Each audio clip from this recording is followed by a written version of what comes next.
Hi everyone, I'm Cassandra from the Oxford Weaving Studio. Thank you so much for joining me for today's tutorial on how to create a yarn bundle. Now, a yarn bundle is a really easy way of keeping all your yarns from being tangled. It's especially useful for, you guessed it, tapestry weavers, but it also can be really a functional way of helping hand weavers keep short lengths of yarns untangled, and I'll show you what it looks like in different materials or different thicknesses of yarns and how just to be mindful of them not getting tangled.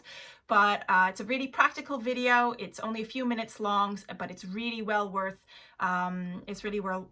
your time.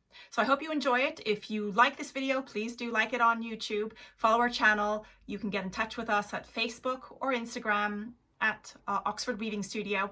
We're here to help, and if you have any questions, please fire away. Hope you enjoy it. Good morning, everyone. I'm Cassandra from the Oxford Weaving Studio. Today's tutorial is going to be about how you create a tapestry bundle. Now, this is what we call a tapestry bundle, and it's a really very useful way of winding your yarn so they don't get tangled while you're weaving. This is what I used to do for my shorter runs of yarn. I used to wind them around, just around my hand, loosely tie them together and think, right, this is nicely held together and nice and neat. However, when I would pull out one of the yarns, ends of the yarn, to try and start weaving, I often found that they got tangled really easily. I didn't really have a solution to this because I wasn't really into working with smaller bundles of yarn. I was always working with shuttles, which were wound very differently. But when I started experimenting with more tapestry techniques, a very good friend, Jacqueline James, who's a tapestry rug weaver, gave me this very, very handy tip. So I thought I'd pass it on to all the people who follow me here. So this is how I used to do it. Not a very practical way of doing it, very slow and would not be consistent. So I'm going to set that aside over here. So these are the little bundles we've got. I've got different examples to show you and explain why that they're either good or bad in the way that they're being used. So I'm going to show you the technique first. So if you want to follow along, I'm going to use a thicker yarn to begin with. We need a pair of scissors.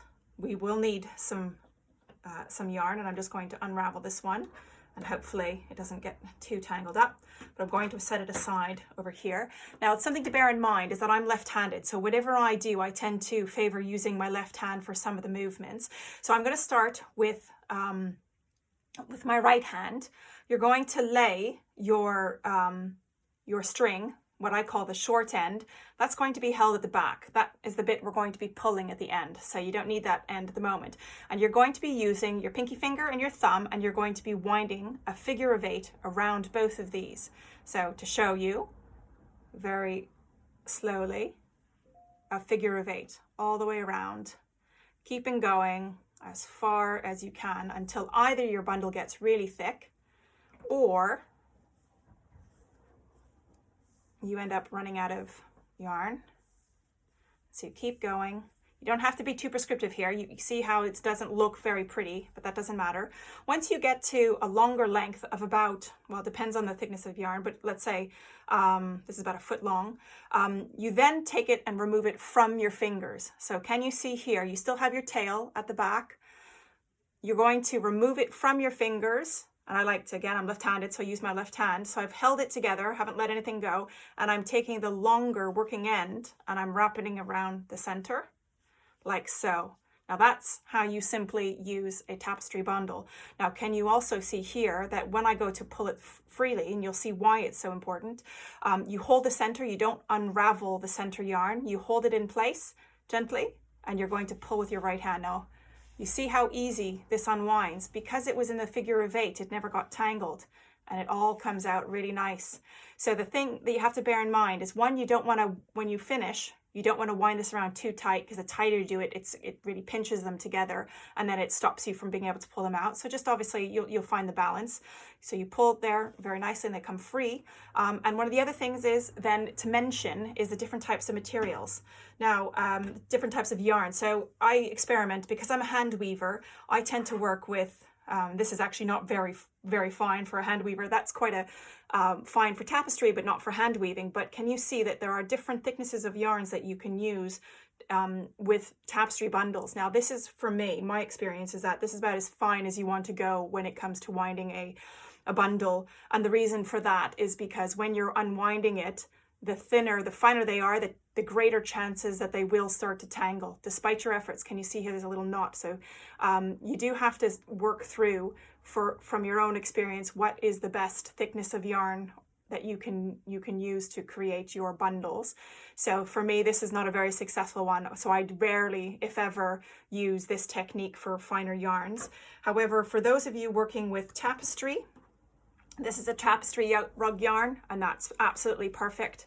So you can see it comes out very freely. This one is what we call a chunky yarn, and again, always holding the center and pulling out from the sides. This one is, again, this one works really beautifully. Now, this is similar to those. Now, when it comes to winding what I call fancy yarns, you do have to be more careful, because anything that, like a slub yarn, or this one is, I don't know what you call this one, gimp yarn, etc. No, it's not a gimp. But when you pull on it and you try and unravel, because it has all these little lovely chunks on it, it is going to stop and sometimes catch on that center binding. So you just have to be a bit more aware and try and make sure that you test it out before you go ahead. Any of your macrame yarns, these are super, super useful. And again, with wool roving, so depending on the thickness of your roving, you could indeed actually try and do a bundle with it. And again, there's your tail and winding the center. However, the problem with wool roving, of course, is that it will fuzz and fray when you pull it out. So if that's something that is relevant to you, can you see how it's starting to fray a little bit? If that's relevant to the way you're working and you don't want that, then tapestry bundles are definitely not the way to go for wool roving. I use those, and I just wind them around into little cakes, pull them through so they stay nice and neat. So now I'm going to show you very quickly here with this yarn once again what it looks like on your left hand, and again, sorry, on your using your right hand and left hand, bear with me. So I am much slower with this way. So if you're right-handed, can you see how I'm just going behind and around each of the fingers? You're getting that cross in the middle, so that's what you want. Again, if you're right-handed, I'll see if I can speed this up only a little bit, which I'm not very quick. So there we go, almost done.